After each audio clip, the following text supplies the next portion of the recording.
Dust allergy. Dust allergy আমরা হাঁটা চলার পথেই প্রচুর মানুষকে দেখতে পাই, হ্যাঁ আমার ডাস্ট অ্যালার্জি আছে, ডাস্ট অ্যালার্জি আছে, ডাস্ট অ্যালার্জি। সেটা কি? সেটা নিয়ে আজকের আলোচনা। নমস্কার, আমি doctor Naren Pande, allergy asthma centre, কলকাতার পক্ষ থেকে স্বাগত জানাই আপনাদের। নতুন দর্শক বন্ধু যারা এসছেন ওনাদের অনুরোধ করব লাইক, সাবস্ক্রাইব, কমেন্ট, শেয়ার করে যেতে। পূর্ণ দর্শক বন্ধু যারা আছেন ওনাদের অনেক অনেক ধন্যবাদ লাইক, সাবস্ক্রাইব, কমেন্ট, শেয়ার করার জন্য। আমরা কলকাতায় শিয়ালদা স্টেশনের পাশে 5 মিনিটের হাঁটা পথ মৌলালী মাজার, মাজারের গা দিয়ে বাঁদিকে প্রবেশ করে একটা বাড়ি ছেড়ে দ্বিতীয় বাড়িতে আমরা অবস্থিত, অর্থাৎ মৌলালী মাজার এবং ইন্টালি সিনেমা হলের মাঝখানের বাড়িতে আমরা অবস্থিত। আমরা সোমবার থেকে শনিবার অবধি কাজ করি, সকাল 11টা থেকে নিয়ে 8টা পর্যন্ত। কিন্তু আমাদের এখানে পরিষেবা নেওয়ার জন্য অগ্রিম অ্যাপয়েন্টমেন্ট প্রযোজ্য। সেটার জন্য আগাম 500 টাকা নন রিফান্ডেবল জমা করতে হয়, যার জন্য যোগাযোগ করে নিতে পারেন আপনারা এই নিচে দেওয়া নম্বর 7278034776। এই যে কথাটা বলছিলাম ডাস্ট অ্যালার্জি, মানুষ বলে আমার ডাস্ট অ্যালার্জি আছে। ডাস্ট অ্যালার্জি, ডাস্ট ক রকমের হয় আমরা শুধু বুঝে রাখি যে ডাস্ট আছে। ডাস্টের মধ্যে হাউস ডাস্ট আলাদা হয়, পেপার ডাস্ট আলাদা হয়, স্ট্র ডাস্ট আলাদা হয়, হে ডাস্ট আলাদা হয়, হাউস ডাস্ট মাইট আলাদা হয়। এই বিভিন্ন ধরনের ডাস্ট, যদি আমরা ডাস্টের ব্যবস্থা দেখতে চাই তাহলে আমাদের বিচার করতে হবে কোন ডাস্ট কত পরিমাণে আমাকে অ্যালার্জি করে দিচ্ছে। এবার আমরা সাধারণত ভাবি যে ডাস্ট অ্যালার্জি আছে, কারণ চোখে দেখি যেটা ডাস্টিং হলো আমার হাঁচি শুরু হয়ে গেল, আমার কাশি শুরু হয়ে গেল, আমার বুকে দমের কষ্ট শুরু হয়ে গেল, বা কোনো ডাস্টি এনভায়রনমেন্টে আমি এক্সপোজড হলাম তখন আমার এই সমস্ত উপসর্গ হঠাৎ করে দেখা দিতে আরম্ভ করলো।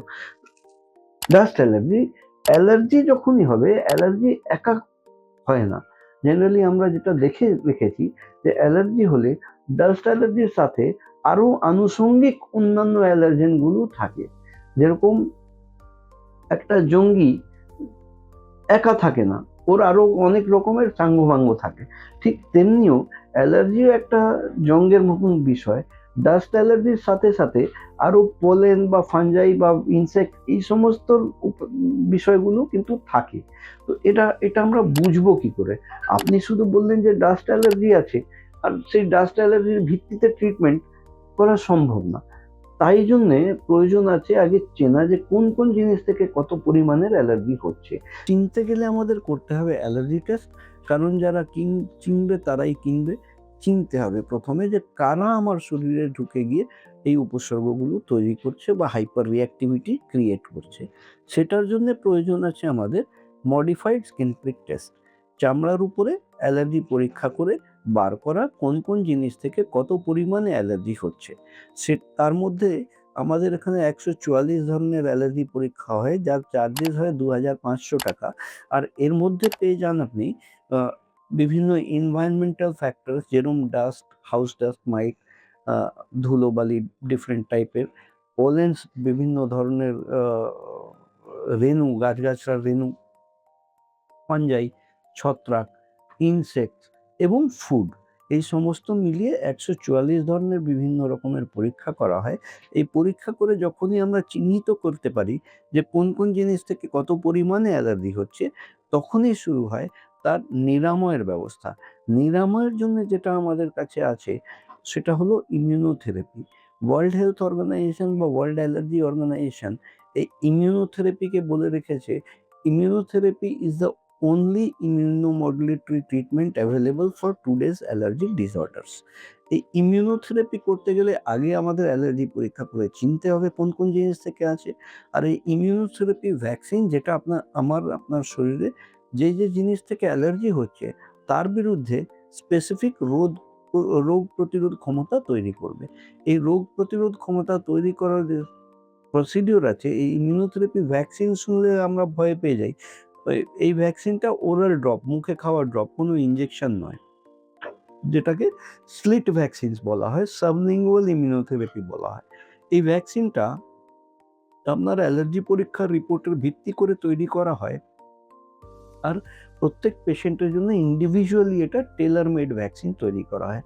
এই ভ্যাকসিনের কস্ট 8,000 টাকা মতন 1 বছরের কোর্সের আসে।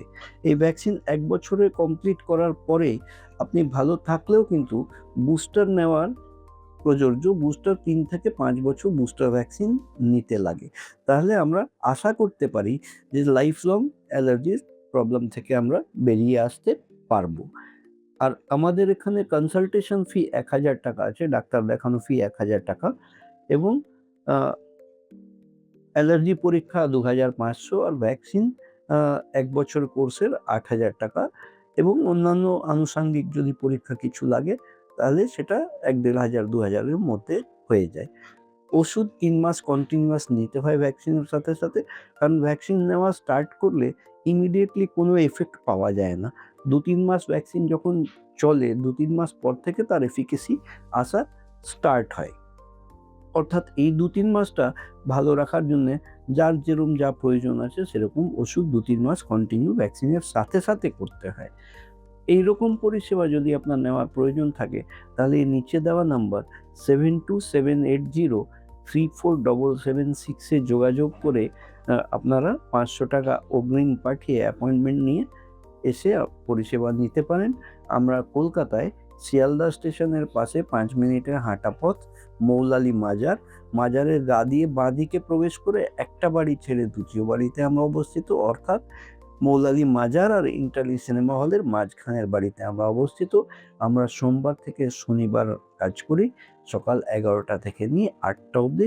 কিন্তু আবারও সেই কথা, আসার আগে অ্যাপয়েন্টমেন্ট নেওয়া ইম্পর্টেন্ট, মাস্ট। 2 নম্বর। এবং আপনাদের ভিডিওটা দেখার জন্য ধন্যবাদ জানাই। ভিডিও পছন্দ হলে একটা লাইক বাটন প্রেস করবেন। সাবস্ক্রাইব যদি না করে থাকেন তাহলে আমার একটা অনুরোধে সাবস্ক্রাইবের বেল বাটনে অল প্রেস করলে প্রথমেই সমস্ত ভিডিও আপনারাই পাবেন।